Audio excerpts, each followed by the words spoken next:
একটা থমথমে পরিবেশ নিয়ে সে দিনটা কেটে যায়। পরের দিন মাঝরাতে কিছুক্ষণ অজ্ঞান থাকার পরে জেডের জ্ঞান ফিরে। জ্ঞান ফিরতেই নিজের হাত পা বাঁধা দেখে সে ছটফট করতে শুরু করে।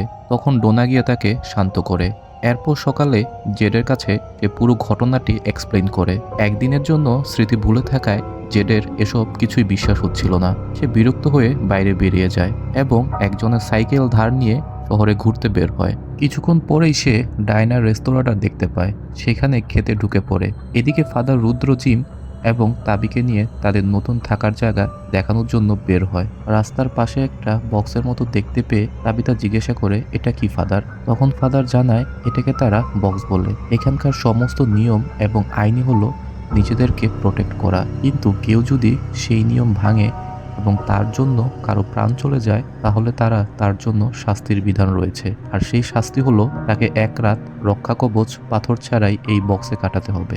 যদিও এখন পর্যন্ত কাউকে এই পানিশমেন্ট দেওয়া হয়নি, তবে আজ রাতে ফ্র্যাঙ্ককে প্রথমবারের মতো এই পানিশমেন্ট দেওয়া হবে, কারণ ফ্র্যাঙ্কের অবহেলার জন্যই তার স্ত্রী এবং মেয়েকে পিচার্সদের হাতে মরতে হয়েছে।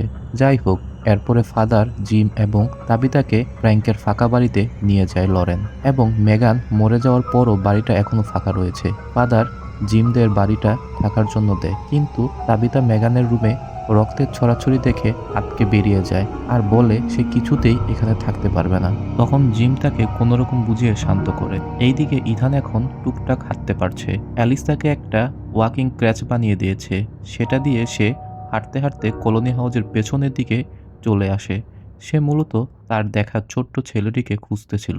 তখন তার ভিক্টরের সাথে দেখা হয়ে যায়। ভিক্টর কিছুটা পাগলাটে কিসিমের, তার যা মন চায় সে তাই করে। এই মুহূর্তে সে একটা গাছ নিয়ে গবেষণা করছে। তার ধারণা এই গাছটা হাঁটাচলা করতে পারে। ভিক্টরের অদ্ভুত কাণ্ড দেখে ইথান তাকে সেটা নিয়ে প্রশ্ন করতে থাকে। এতে ভিক্টর বেশ বিরক্ত হয়ে যায় এবং ইথানকে চলে যেতে বলে। ইথান চলেই যাচ্ছিল, কিন্তু তার আগে জিজ্ঞাসা করে ভিক্টর সেই সাদা ড্রেস পরা ছেলেটাকে দেখেছে কিনা। ইথান কখনো ছেলেটাকে কলোনির ভেতরে যেতে দেখেনি। ওর ওই ধারণা ছেলেটি এদিকে কোথাও থাকে। ইথানের মুখে অদৃশ্য ছেলেটির কথা শুনে ভিক্টর বেশ অবাক হয়ে যায়। আর কেউ না জানলেও ভিক্টর ওই ছেলেটার ব্যাপারে মূলত জানতো। তারা এই ব্যাপারে বিস্তারিত কথা বলার আগেই সেখানে জুলি চলে আসে এবং ইথানকে ধমক দিয়ে ভিক্টরের কাছ থেকে চলে আসতে বলে। ইথান চলে যাওয়ার সময় ভিক্টর তাকে বলে ছেলেটির সাথে আবার দেখা হলে ইথান যেন ভিক্টরের পক্ষ থেকে হাই বলে দেয়। ইথান খুশি মনে জুলির কাছে চলে যাওয়ার পর জুলি তাকে কড়া করে বলে সে যেন ভিক্টরের কাছ থেকে দূরে থাকে, কারণ সে একটা পাগল। যাই হোক, এদিকে জেড নাস্তা সেরে বাইরে বেরিয়ে শহরটা ঘুরছিল। তখন সে একটা পাতাল ঘর দেখতে পায়। সে সাইকেল রেখে ভেতরে ঢোকে এবং একটা দরজা খুলতে সে দেখে একটা লাশের উপর পাথর চাপা রয়েছে। লাশটা হঠাৎ তার দিকে তাকিয়ে চিৎকার করে ওঠে, আর ঘটনাটা আকস্মিকতায় জেড চমকে উঠে। ছিটকে পড়ে দ্বিতীয়বার চোখ মেলতেই সে দেখে সেখানে কেউ নেই। সবটাই তার মনের ভুল। তবে সে দেয়ালে একটা অদ্ভুত সিম্বল দেখতে পায়, যদিও সেই সিম্বলের অর্থ বুঝতে পারে না। এরপর সে বের হয়ে আবারও শহরে ফিরে আসে। ফিরে এসে জেড দেখে ফাদার শহরের সবাইকে নিয়ে মিটিং ডেকেছে।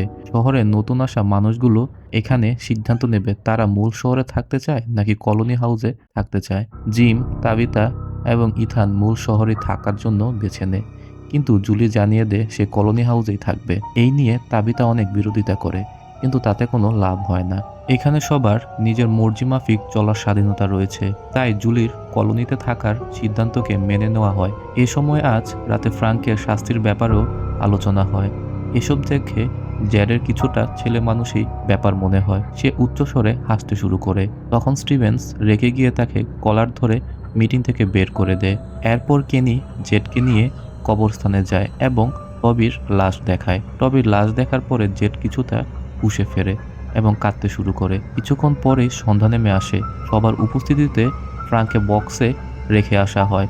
যদিও টিপসের এটা করার ইচ্ছা ছিল না, কিন্তু ফাদারের নির্দেশ ফ্রাঙ্ককে ক্ষমা করে দিলে শহরের বাকিরাও প্রতিনিয়ত রুলস ভঙ্গ করবে, তাই ফ্রাঙ্ককে শাস্তি দিতেই হবে। এজন্য স্টিভসের অনিচ্ছা সত্ত্বেও ফ্রাঙ্ককে বক্সের ভেতরে ঢুকিয়ে দরজা আটকে দেয়। তারপরে যে যার মতো চলে যায়। জিম, তবিতা এবং ইথানকে নিয়ে ফ্রাঙ্কের বাড়িতে শিফট করে। কেনি নিজের বাড়িতে জেডকে জায়গা দেয়। কলোনি হাউসের সবাই আনন্দের সাথে জুলিকে স্বাগত জানায়। একটু পরে অন্ধকার নামে। পিচাসেরা ফ্রাঙ্কের বক্সটাকে ঘিরে ধরে এবং তার উপর আক্রমণ করে তাকে ছিন্ন ছিন্ন করে দেয়। শহরের বুকে আরও একটা বিভীষিকাময় রাত কেটে যায়। এভাবেই তৃতীয় পর্বটি শেষ হয়ে যায়।